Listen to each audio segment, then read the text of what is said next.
Women, y'all should stop calling your panties panties and change the name to containers, since at least now it refers to what's underneath. Anyways, let's start this podcast.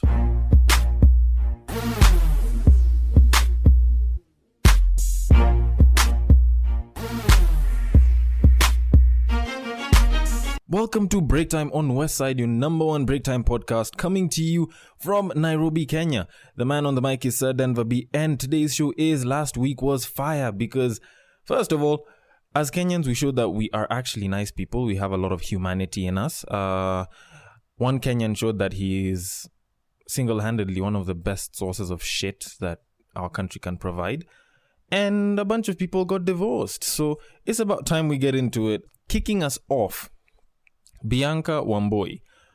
Up until last week, she was just any regular girl. People didn't even know or really care much about her. Up until she appeared on a TV show in Kenya called Jeff Koinange Live. It's news program. It's like a post-news feature where they get to interview different people. And she came out. She's 13 years old. She has breast cancer. She was busy trying to raise funds so that she can go and get like radio and chemotherapy. And she had already had a mastectomy. For those of you all that don't know what a mastectomy is, dictionary.com is your friend. And at this point in time, I think I'm going to ask dictionary.com to pay me because I've been referring too many people there. But that's besides the point. So she had been trying to raise money, and so far she had raised into like a trust account that was about 12,000 bob. That's about $120. Over the course of the hour that show happened, they managed to raise 2.4 million Kenya shillings. Now, 2.4 million Kenya shillings is roughly about 24,000 US. And damn, like that kind of comes to show that people are actually generous. The people of the internet went, looked at it, shared it around, pushed people. A lot of people were very generous, came out, and they donated different amounts. So I'm sure there were some people that donated like a 500 bob, which is like $5. Some people donated like $100. Other people probably could have donated maybe 1,000. And she's all the better for it. Unfortunately, because the law of diminishing returns exists, it's not like it turned into like 60 million the following morning. Obviously, it did slow down over time, but over the course of the show, people actually donated quite a lot of money, which means that now she will be able to get the chemo, she will be able to get the radiotherapy. And in addition to that, even people from different government offices, specifically the State House, the top government office, like where the president is and shit. It's like the White House, but in Kenya. One of the communications guys from there, it's called Dennis Itumbi, came out. He reached out to the National Health Insurance guys, and he was like, guys, I would love for her to be put under my cover, which has been covered by State House, so that she can get the appropriate treatment. Which, let's be honest, that's one of the nicest things that's happened. And trust me, I would personally like to thank everyone that's donated towards her cause. Please, let's donate to help a lot more people in these coming times. Cancer now is more or less almost being described as like a national disaster in Kenya because we've had about 2-3 politicians die from it over the course of this year alone, and tons of people die from cancer. This is probably the one time when I'm gonna be nice and be all humanitarian and shit. So if you guys ever have a friend who's suffering, just try and help them out, because you never know when it's gonna be you, and we never know who it is that's gonna catch cancer or not. Anyways, it's about time we move it on.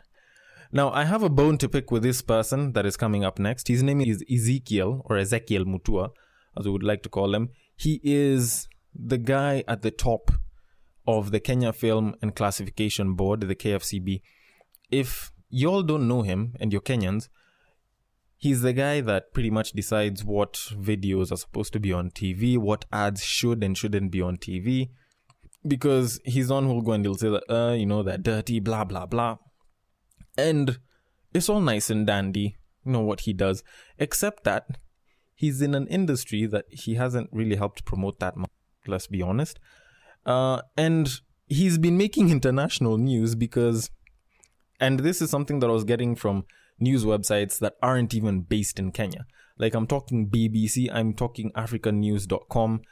Like, this guy is pretty much making all the headlines because apparently he is placing a ban on some songs on YouTube. And he's like, you know what?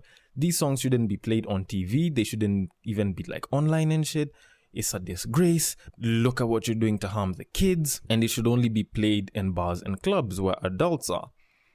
Now, if Ezekiel Mutua is listening to this, I doubt it, but if he is, I would like to say one thing. Sometimes people's kids are in clubs, so, you know, go fuck with that.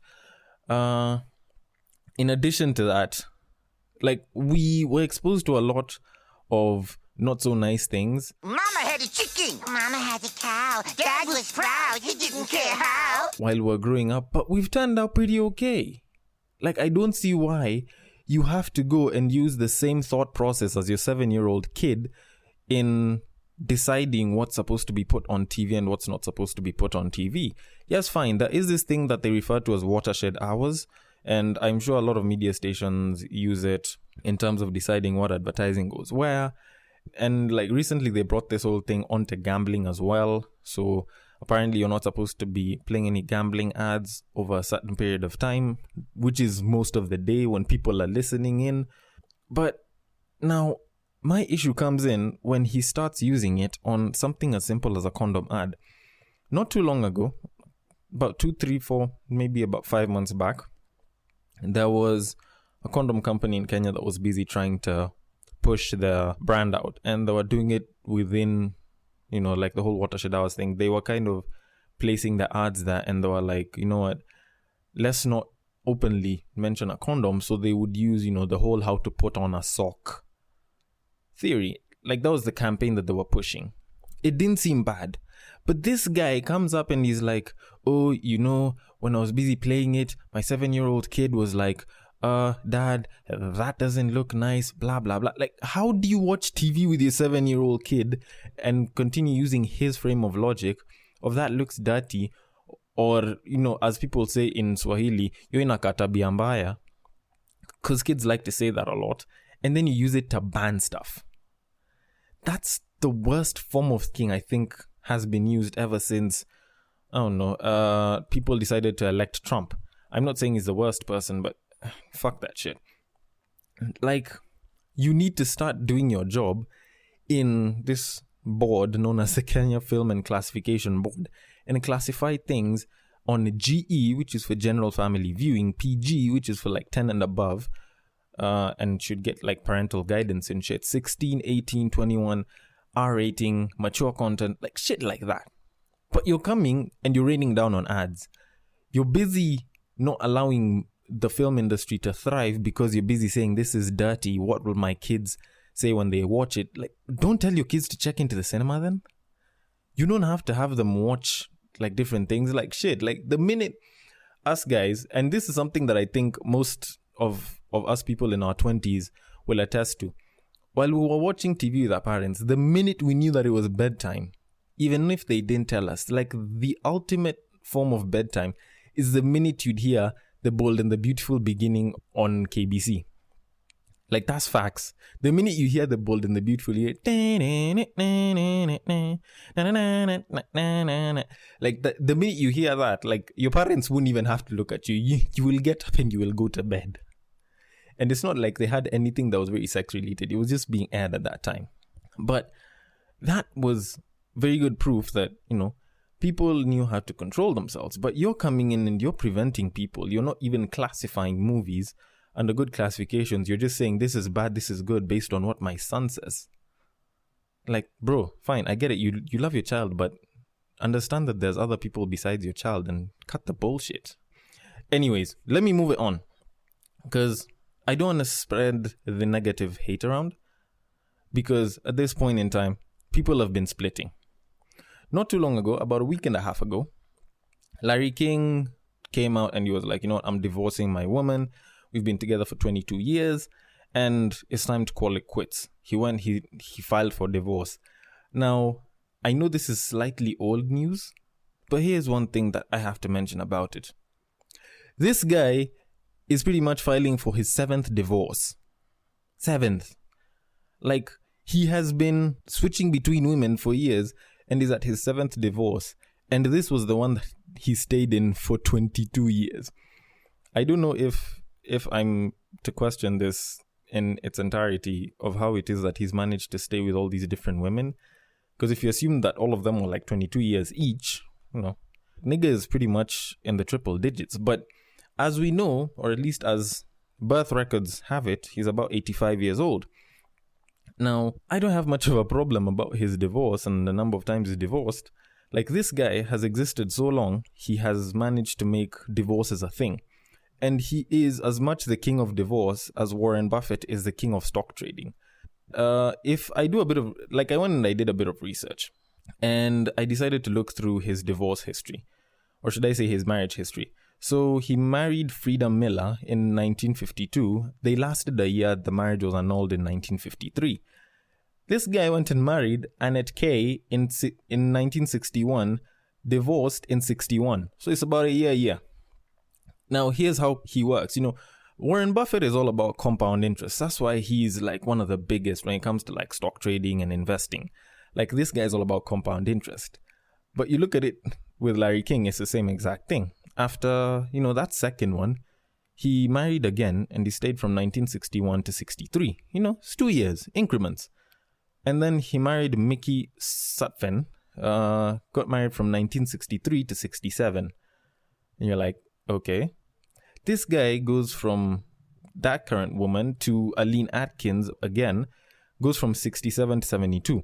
Now it's like, there's like one, then there's like a 2 years over there, then there's a 4 years over there, then from 67 to 72, that's about 5 years.